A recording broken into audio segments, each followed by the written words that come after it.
আরবিতে একটি শব্দ আছে, 3 অক্ষর বিশিষ্ট একটি শব্দ, 3টি অক্ষরের 3টি বর্ণের সমন্বয়ে সমন্বিত গঠিত একটি শব্দ।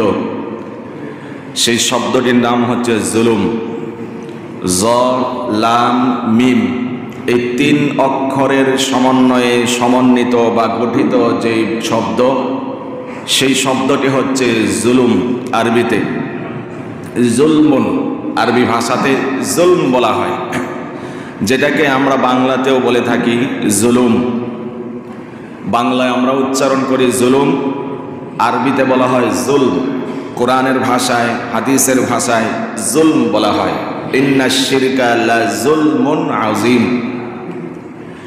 জুলুম এর বর্ণ 3টি হলেও, শব্দটি অত্যন্ত ছোট্ট হলেও এর ভয়াবহতা কত গভীর, কত নিবিড়, কত ভয়ানক হতে পারে রাসূল সাল্লাল্লাহু আলাইহি ওয়াসাল্লাম হাদিসে পাকে ইরশাদ করেছেন, আয-যুলমু যুলুমাতুন ইয়াউমাল কিয়ামাহ। জুলুম এমন এক অন্যায়ের নাম, এমন এক অবিচারের নাম, এটা কিয়ামতের ময়দানে অত্যন্ত ভয়াবহ অন্ধকারের রূপ ধারণ করবে। নাউজুবিল্লাহ। অন্য কোনো অন্যায়ের ব্যাপারে এই ধরনের শাস্তির কঠোরতা হুঁশিয়ারি নবীজি শোনালেন না, শুনিয়েছেন জুলুমের ব্যাপারে। জুলুমটা কিয়ামতের ময়দানে অত্যন্ত ভয়ানক ভয়াবহ রূপ ধারণ করবে। এই জুলুম সমাজে, সংসারে, পরিবারে, রাষ্ট্রে, বিশ্বে আছে না নাই? এই জুলুম কয়েকভাবে হতে পারে। 1 নাম্বার যদি বলি, নিজের সাথে জুলুম হতে পারে। আমরা নামাজে পড়ি, আল্লাহুম্মা ইন্নী যালামতু নাফসি, আয় আল্লাহ, আমি আমার নফসের উপরে, নিজের উপরে জুলুম করেছি, করছি, করতেই আছি। কোনো সন্দেহ আছে? হাতকে আল্লাহ যেই কাজের জন্য তৈরি করলেন, সেই কাজ বাদ দিয়ে যদি অন্যায় কাজে হাত প্রয়োগ করি, সেটা হবে হাতের জুলুম। চোখকে আল্লাহ রাব্বুল আলামিন যেই কাজের জন্য সৃষ্টি করলেন, তৈরি করলেন, সেই কাজে চোখ প্রয়োগ না করে যদি অপাত্রে, ভিন্ন পাত্রে, নাজায়েজ পাত্রে চোখকে প্রয়োগ করি, সেটা হবে চোখের জুলুম। ঠিক তেমনিভাবে কানকে আল্লাহ রাব্বুল আলামিন ভালো কথা শ্রবণ করার জন্য সৃষ্টি করেছেন, সেই কান দিয়ে যদি নাজায়েজ কথা, ফাহেশা কথা শ্রবণ করি, কানের জুলুম হবে। পাকে আল্লাহ রাব্বুল আলামিন সৃষ্টি করেছেন তার বিশেষ উদ্দেশ্য আর মাকসাদ নিয়ে। সেই পা দিয়ে হেঁটে হেঁটে মসজিদে আসবো, পা দিয়ে হেঁটে হেঁটে ভালো কাজ করতে যাব, পা দিয়ে হেঁটে হেঁটে আল্লাহর রাস্তায় বের হব। সেই কাজ না করে যদি পা দ্বারা ভিন্ন কিছু করি, যেটাতে আল্লাহ রাব্বুল আলামিন নারাজ হয়ে যান, তাহলে হবে পায়ের দ্বারা অন্যায়, হবে পায়ের দ্বারা জুলুম। এভাবে আমাদেরকে আল্লাহ রাব্বুল আলামিন যেই অঙ্গ, যেই কাজের জন্য সৃষ্টি করেছেন, সেই কাজে প্রয়োগ না করে অন্যায় কাজে প্রয়োগ করার নামই হচ্ছে ব্যক্তিগত জুলুম। এই জন্য আমরা নামাজে পড়ি, আল্লাহুম্মা ইন্নী যালামতু নাফসি, আয় আল্লাহ, আমি আমার উপরে জুলুম করেছি। জুলমান কাসীরান, ছোটখাটো জুলুম না, বড়ভাবে বড় অন্যায়ের জুলুম করেছি, বড় প্রকারের জুলুম করেছি, মারাত্মক পর্যায়ের জুলুম করেছি। নামাজে বলছি আমরা, কিন্তু নামাজের ভিতরে সেই আবৃত্তি কি আমাদের ভিতরে আসে? নামাজের ভিতরে আমরা মাফ চাইছি সেই মহান মনিবের কাছে। দুনিয়ার আদালতে মানুষ আসামির কাঠগড়ায় দাঁড়িয়ে চোখ উঁচু করে দাঁড়ায় না, সিনা টান টান করে দাঁড়ায় না, মস্তক অবনমিত করে দৃষ্টি নিচুর দিকে দিয়ে হাত বেঁধে আসামির মতো দাঁড়িয়ে থাকে। তার বডি ল্যাঙ্গুয়েজে তার অপরাধের ছাপ ফুটে ওঠে। আর আল্লাহ রাব্বুল আলামিন সমস্ত বিচারকের বিচারক যিনি, আহকামুল হাকিমিন যিনি, তার কাছে আমরা নামাজে বসে বসে ক্ষমা প্রার্থনা করছি, আল্লাহুম্মা ইন্নী যালামতু নাফসি যুলমান কাসীরা ফাগফিরলি মাগফিরাতান। আল্লাহ, আমার সমস্ত জুলুমের যত অন্যায় হয়েছে, গুনাহ হয়েছে, আপনি আমাকে মাফ করে দেন। আপনি ছাড়া আর তো আমার কেউ মাফ করার নাই। তখন তো আমাদের বডি ল্যাঙ্গুয়েজে সেই অপরাধের ছাপ ভেসে ওঠে না। তখন তো আমার নামাজের ভিতরে তাড়াহুড়ো একটি মনোভাব থাকে। অনেক মসজিদে দেখবেন কাশি দেয়, সিগনাল, ইমাম সাহেব আমার আল্লাহুম্মা ইন্নী যালামতু পড়া শেষ, এবার আপনি তাড়াতাড়ি সালাম ফিরান, এত দেরি হইতেছে কি জন্য? বাস্তবতা আছে না নাই? এমনটাই বাস্তবতা। অথচ আমি কি পড়লাম নামাজের ভিতরে জানি না, আমার সারা দিনের গুনাহের জন্য আল্লাহর কাছে ক্ষমা ভিক্ষা চাইছি, সেই ক্ষমা প্রার্থনার ভিতরে আবেদন নাই, সেই ক্ষমা প্রার্থনার মধ্যে আবৃত্তি নাই, সেই ক্ষমা প্রার্থনার ভিতরে বডি ল্যাঙ্গুয়েজের কোনো ভাষা নাই, কোনো রকমের আবেদন নাই, দরখাস্ত নাই, দ্রুত গতিতে পড়ে ফেললাম, 4G ফেল করে 5G গতিতে পড়লাম, কি পড়লাম তাই জানলাম না। বোঝানোর উদ্দেশ্য হচ্ছে আমরা অনেক সময় নিজেদের সাথেও জুলুম করি, অনেক সময় পরিবারের সাথে জুলুম করি, আছে না নাই? শর্ট করে করে বলছি। অনেক সময় বাবারা সন্তানের উপরে জুলুম করে, সন্তানরা বাবাদের উপরে জুলুম করে, আছে না নাই?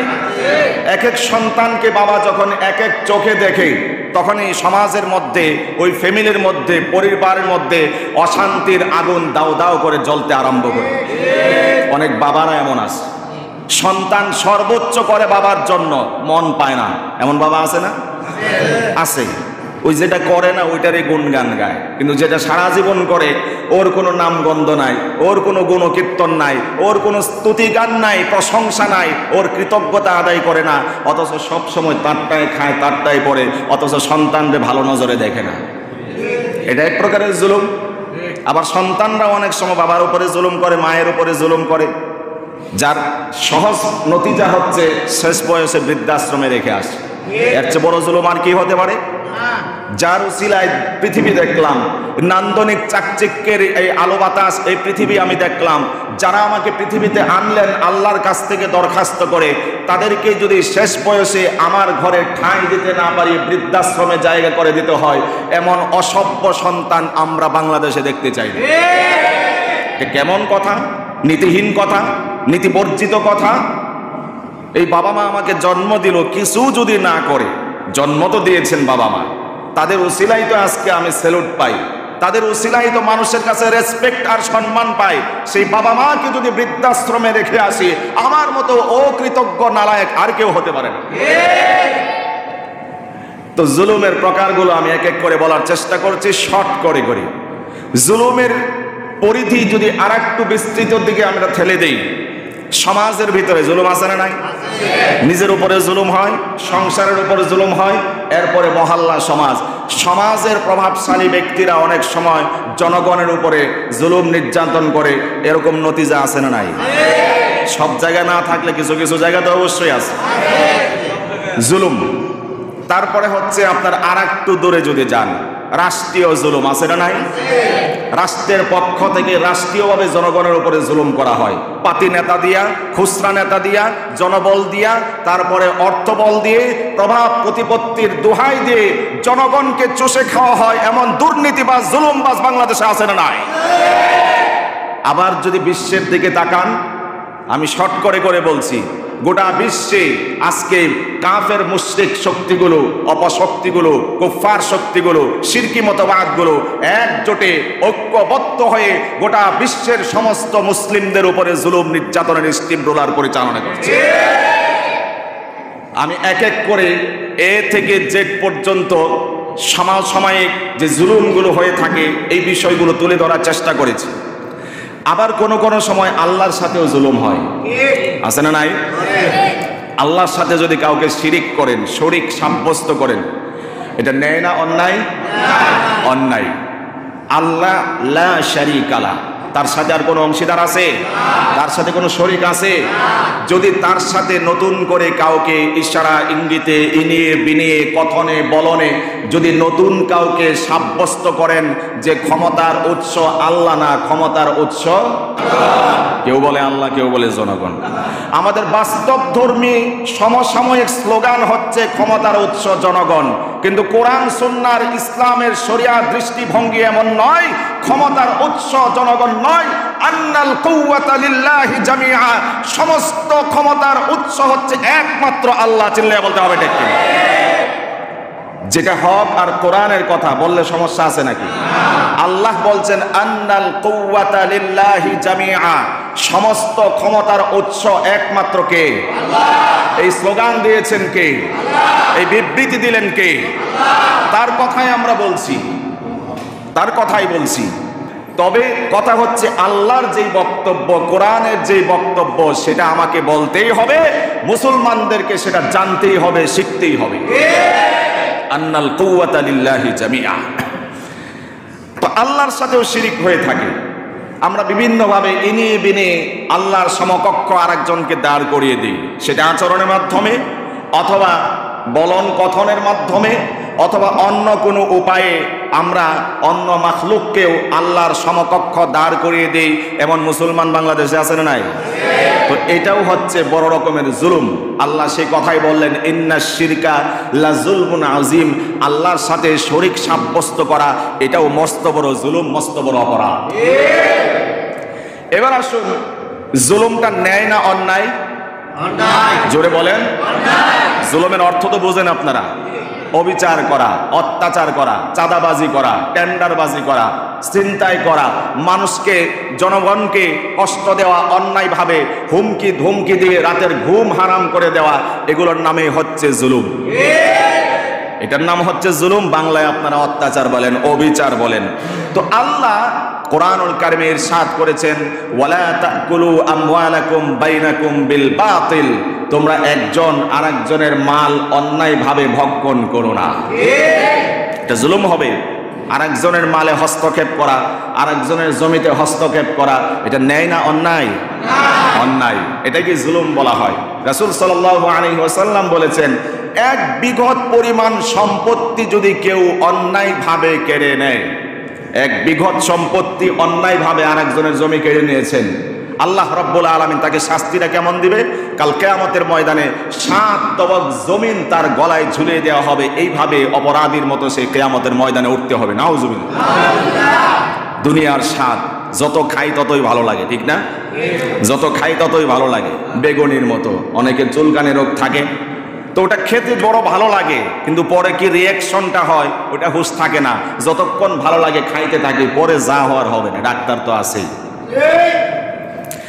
তো এমন দুনিয়াতে আজকে এক বিঘত পরিমাণ জায়গা সম্পত্তি অন্যায়ভাবে যদি কেউ গ্রাস করে, আত্মসাৎ করে, রাসূল বলেছেন কিয়ামতের ময়দানে ওই ব্যক্তির গলায় এক বিঘতের কারণে 7 তবক জমিন তার গলায় ঝুলিয়ে তারপরে ঘোরানো হবে। নাউজুবিল্লাহ।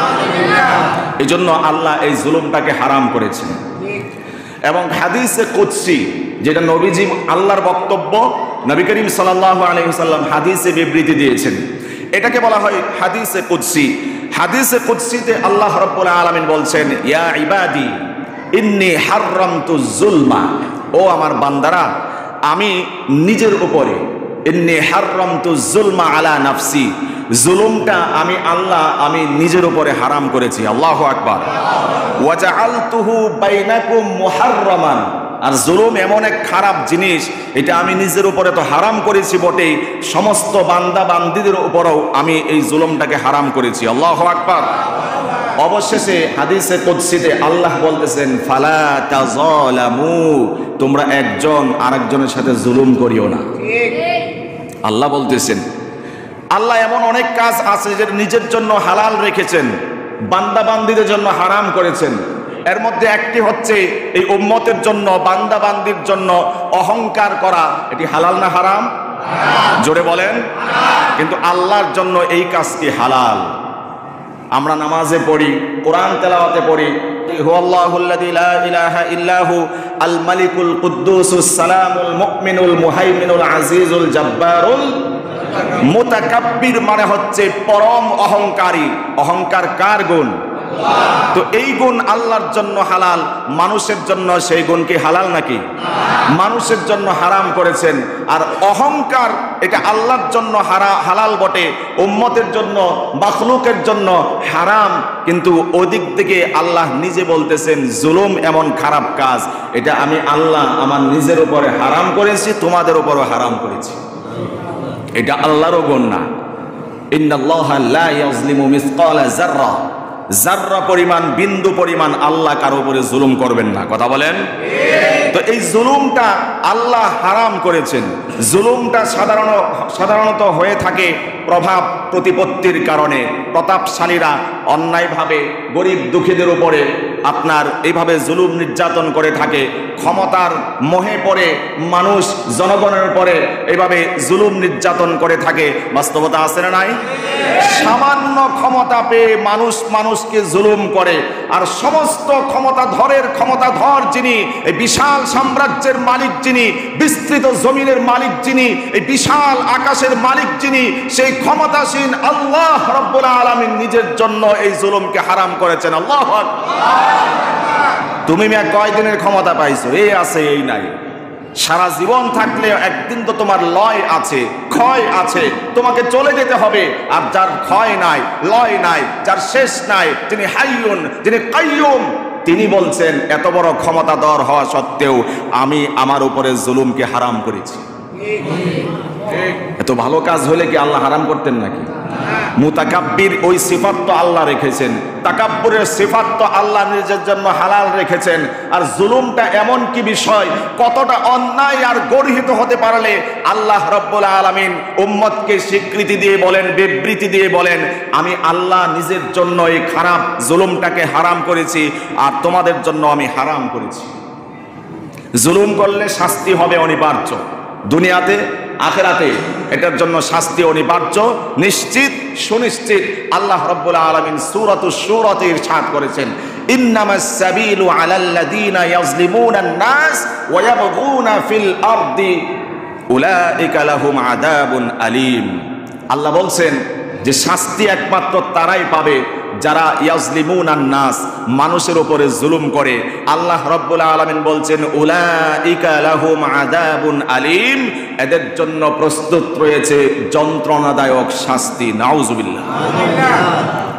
অন্য আয়াতে ইরশাদ হয়েছে হাল ইলা মারাদ্দিম মিন সাবিল, যারা জুলুমে জর্জরিত থাকবে, সেই যে নবীজি বলেছেন আয-যুলমু যুলুমাতুন ইয়াউমাল কিয়ামা, আল্লাহ বলছেন জালেমরা সেদিন বলবে পালানোর কোনো পথ আছে নাকি? আজকে পালানোর কোনো পথ আছে নাকি?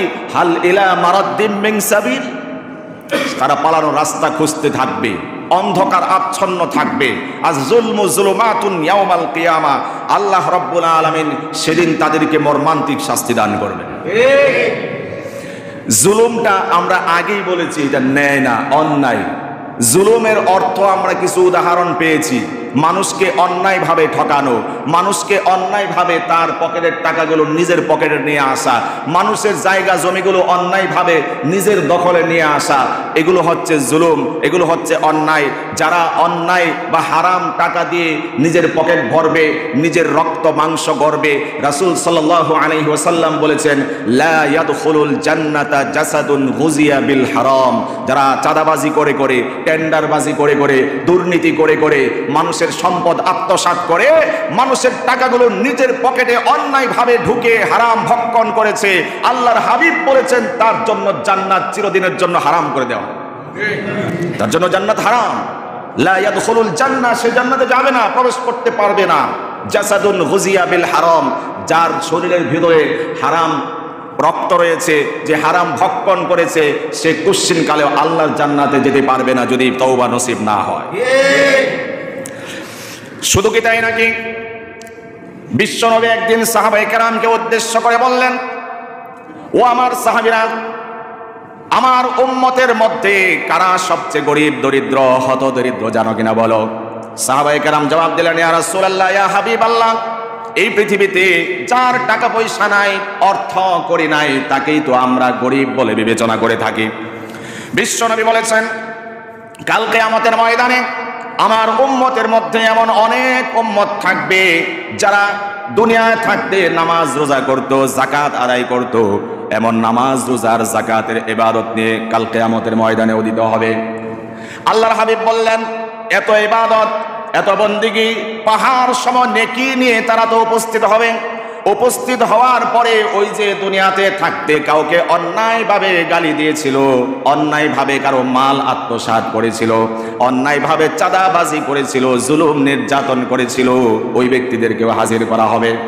অপরাধী জালেমকে বলা হবে, ওই যে ওই ব্যক্তিকে গালি দিয়েছিলাম, তোমার নামাজ রোজা যাকাত থেকে যেই নেকি বন্দেগী নিয়ে আজকে এসেছো সেখান থেকে তার পাওনাগুলো বুঝিয়ে দাও। বলা হবে ওই যে অমুকের জমিন আত্মসাৎ করেছিলে, তার জমি আত্মসাৎ করার অপরাধের কারণে আজকে নেকিগুলো ফিরিয়ে দাও। তাকেও তার নেকি ফিরিয়ে দেওয়া হবে। জালেমকে বলা হবে ওই যে চাঁদাবাজি করে করে মানুষের টাকাগুলো অন্যায়ভাবে নিজের পকেটে নিয়ে পকেট ভর্তি করেছিলে, আজকে ওই ব্যক্তিকে অপরাধের কারণে তোমার নেকিগুলো দিয়ে দাও।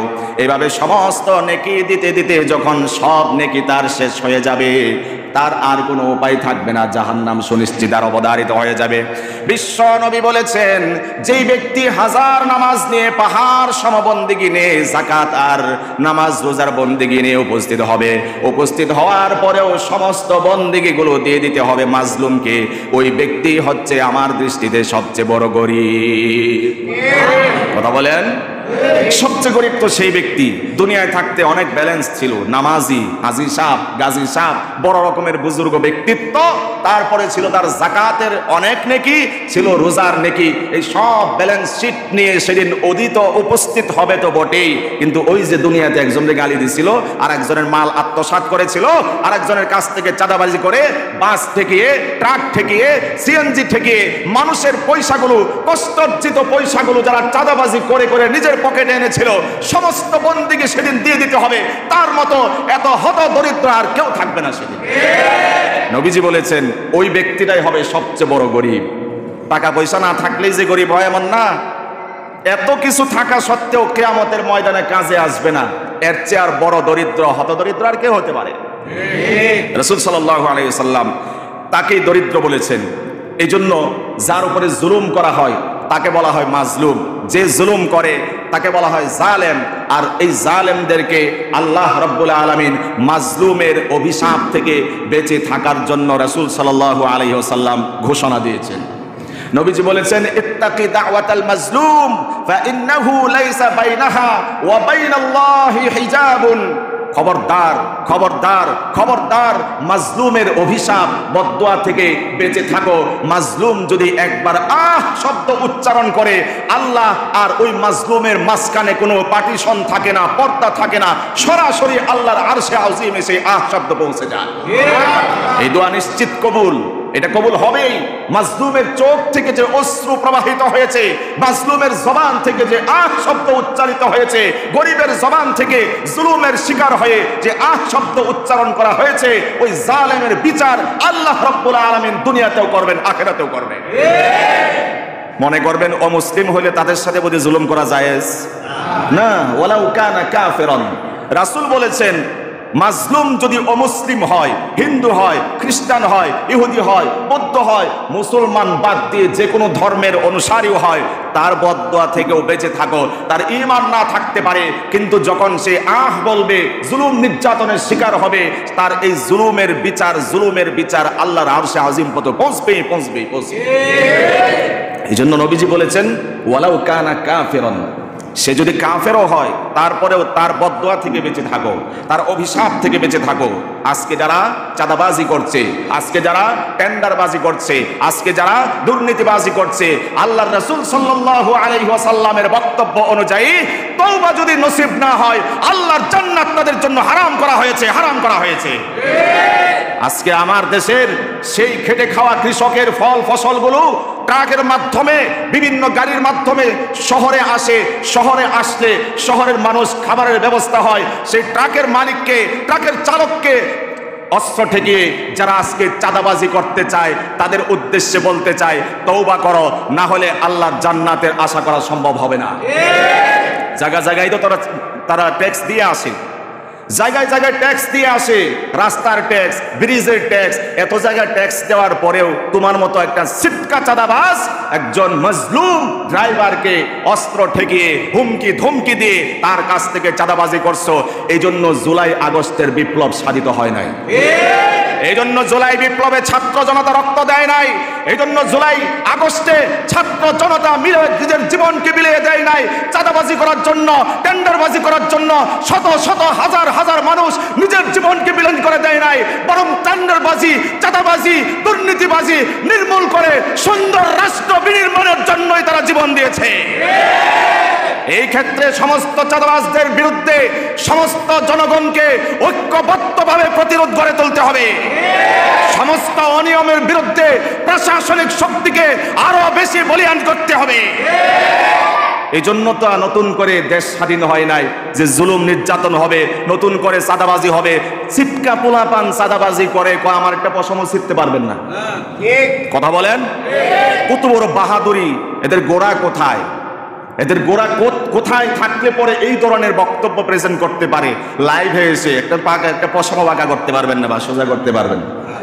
চিন্তা করেন কই বাহাদুরি, পরের দিনে গ্রেফতার। এই জন্য কোরআন সুন্নাহর দিকে তাকাও। মানুষের জনগণের মাল সম্পদে হাত দিবা না। অন্যায়ভাবে আরেকজনের টাকা নিজের পকেটে আনবা না।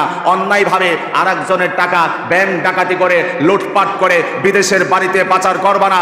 অন্যায়ভাবে নিজের মাতৃভূমির টাকা দিয়ে বিদেশের বাড়িতে বেগম পাড়া তৈরি করা যাবে না, যাবে না, যাবে না। মানুষ সুযোগ পেলেই ওই যে বেগুনের মতো বলছিলাম, পাইছে একটু সুযোগ, যেমন চাই তা করি।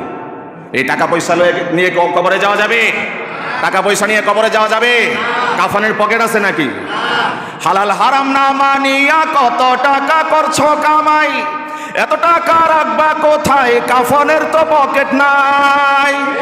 কথা বলেন, হালাল হারাম না মানিয়া কত টাকা করছো কামাই, এত টাকা রাখবা কোথায়? কাফনের তো পকেট নাই।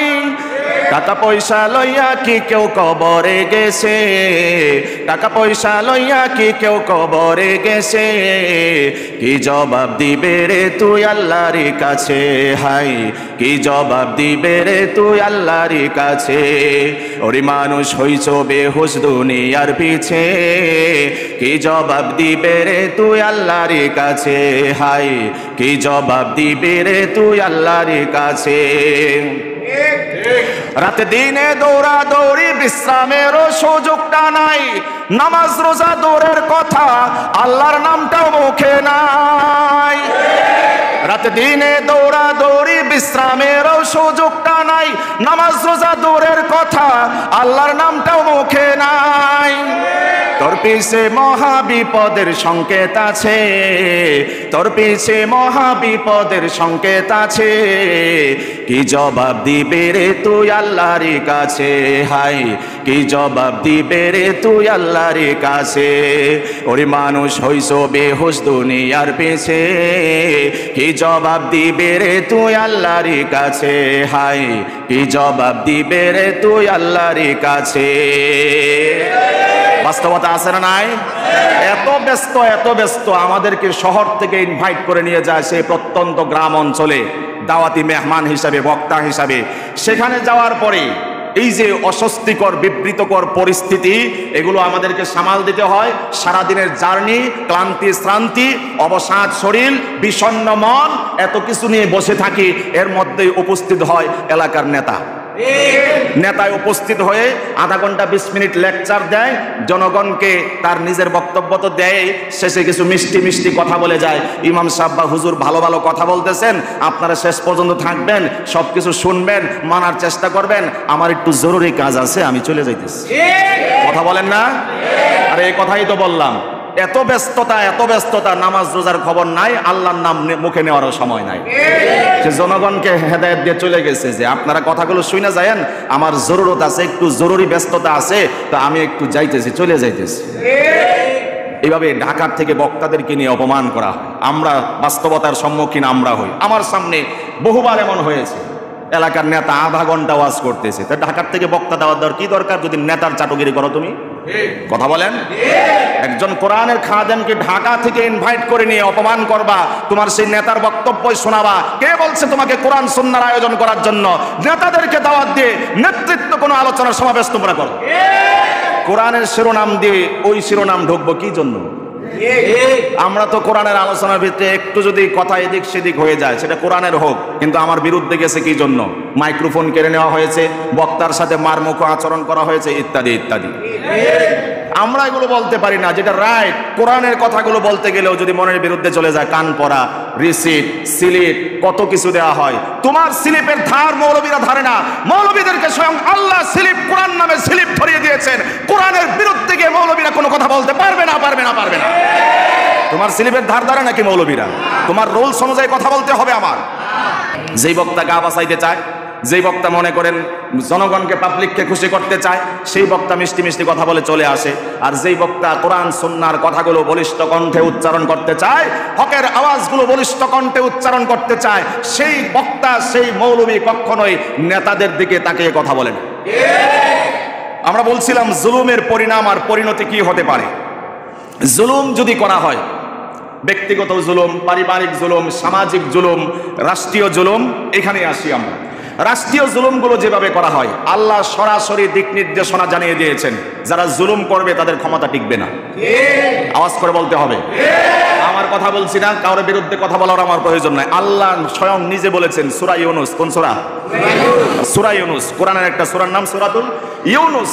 এই সূরার 13-14 নম্বর আয়াতে আল্লাহ রাব্বুল আলামিন বার্তা দিয়েছেন, ওয়ালাকাদ আহলাকনাল কুরুনা মিন ক্বাবলিকুম লাম্মা যালামু।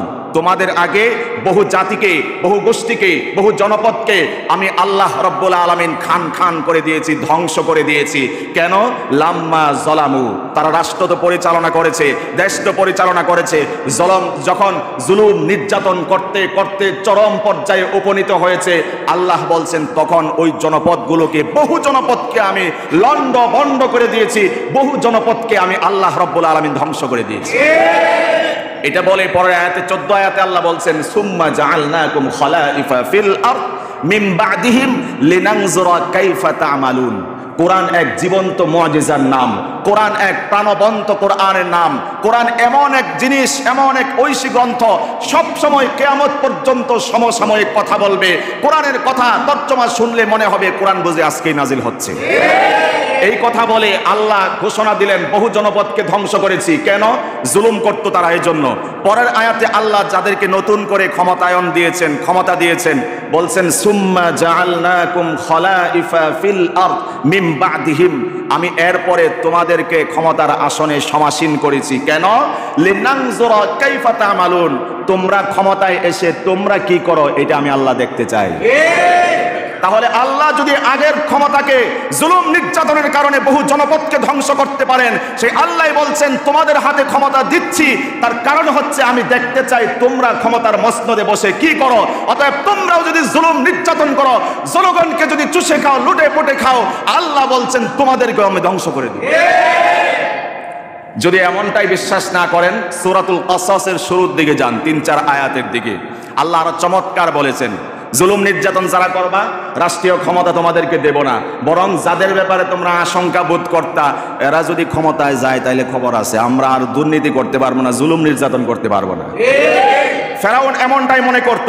ইন্না ফিরআউনা আলা ফিল আরদ। ফেরাউন, দুষ্কৃতিকারী ফেরাউন, তার জনগণের সাথে ঔদ্ধত্যপূর্ণ আচরণ করত, অহংকার তাকে ধেয়ে বসেছিল, এত বেশি অত্যাচার জুলুম করেছে জনগণের উপরে। আল্লাহ বলছেন শিয়াআন ইস্তাদঈফু তাইফাতাম মিনহুম। দেখবেন বাস্তবতার সাথে কত চমৎকার আর রিলেটিভ মিলে, কতটা অন্তমিল দেখবেন। আল্লাহ বলছেন ফেরাউন তার জনগণকে বিভিন্ন ডিপার্টমেন্টে বিভাগ করেছিল এবং এক দলকে প্রশাসনিক শক্তি দিয়ে তাদেরকে আলাদা করেছিল, আর এক দলকে একেবারে হীনবল করে রেখেছিল, একেবারে দুর্বল করে রেখেছিল। ফেরাউনের কর্তৃত্ব আর নেতৃত্ব এমন ছিল, আহলাহা শিয়াআন ইস্তাদঈফু তাইফাতাম মিনহুম। এক দলকে সে প্রশাসনিক শক্তি দিয়ে আলাদা করে রেখেছিল, আর এক দলকে একেবারে হীনবল করে রেখেছিল, একেবারেই তাদেরকে খারাপ অবস্থাতে রাখা হয়েছিল। এরপরে আল্লাহ বললেন যাদেরকে হীনবল করে রাখা হয়েছিল, ওয়া নুরিদু আন নামুন্না আলাল্লাযীনা ইসতুদঈফু ফিল আরদ ওয়া নাজআলাহুম আইম্মাতাও ওয়া নাজআলাহুমুল ওয়ারিসিন। আল্লাহ বলছেন আমি চাইলাম ফেরাউন যাদেরকে দুর্বল করে রেখেছিল, আমি ওই রাষ্ট্রের ক্ষমতাটা ওই দুর্বলদের হাতে দিয়ে দিব, তাদেরকে নেতা বানাবো, তাদেরকে রাষ্ট্রের উত্তরাধিকারী বানাবো। আল্লাহু আকবার। এবং আল্লাহ পরের আয়াতে বলছেন ওয়া নুমাক্কিনা লাহুম ফিরআউন ওয়া হামান ওয়া জুনুদাহুমা মিনহুম মা কানু ইয়াহজারুন। অবশেষে আল্লাহ রাব্বুল আলামিন সেই দুর্বলদেরকে ক্ষমতা দিয়ে দিয়েছেন যাদেরকে ফেরাউন আশঙ্কা বোধ করত। ফেরাউন এবং হামান যেই দলটির ব্যাপারে আশঙ্কা করত যে এরা ক্ষমতা আসলে আমাদের অস্তিত্ব থাকবে না, কিন্তু তাদের জুলুম, নির্যাতন, অবিচার, নিপীড়ন এত বেশি উঁচু মাত্রায় পৌঁছেছিল, আল্লাহ রাব্বুল আলামিন দুর্বলদেরকে এই ফাঁকে নেতৃত্বের দান সুযোগ করে দিলেন, রাষ্ট্রীয় ক্ষমতা দান করে দিলেন। চাঁদাবাজ, জুলুমবাজ, নির্যাতনকারী, দুষ্কৃতিকারীদেরকে আল্লাহ রাব্বুল আলামিন চিরতরে তাদের দ্বারকে রুদ্ধ করে দিয়েছে। এজন্য এখনো সহি সমাজ আল্লাহ আমাদেরকে দান করুন, যেন আমরা যারা জনগণের সাথে জুলুম নির্যাতনে লিপ্ত হয়েছি, চাঁদাবাজির সাথে বিশেষভাবে লিপ্ত হয়েছি, আল্লাহ এই জাতিকে, এই জনগণকে পরিপূর্ণ হেদায়াত দান করুন, আল্লাহুম্মা আমিন। এবং যারা জনগণের জন্য, রাষ্ট্রের জন্য, ইসলামের জন্য উপকার বয়ে আনবে, আল্লাহ যেন এমন শাসক আমাদের জন্য ব্যবস্থা করে দেন, আল্লাহুম্মা আমিন। যেই শাসক তার শাসকের আসনে সমাসীন হয়ে কোনো হিন্দু মুসলিম দেখবে না, সমস্ত ধর্মীয় গোত্রগুলোকে এক দৃষ্টিতে বিবেচনা করবে, কোরআন সুন্নাহর আলোকে ন্যায় সঙ্গত বিচার সালিশ করবে, থাকবে না রাহজানি, থাকবে না খুনাখুনি, থাকবে না চাঁদাবাজি, থাকবে না দুর্নীতিবাজি, ডাকাতি, কোনো কিছুই থাকবে না। গোটা দেশ আল্লাহর জান্নাতে পরিণত হবে, এমন শাসক আল্লাহ রাব্বুল আলামিন আমাদেরকে দান করুন। ওয়া আখিরু দাওয়ানা আলহামদুলিল্লাহি রাব্বিল আলামিন।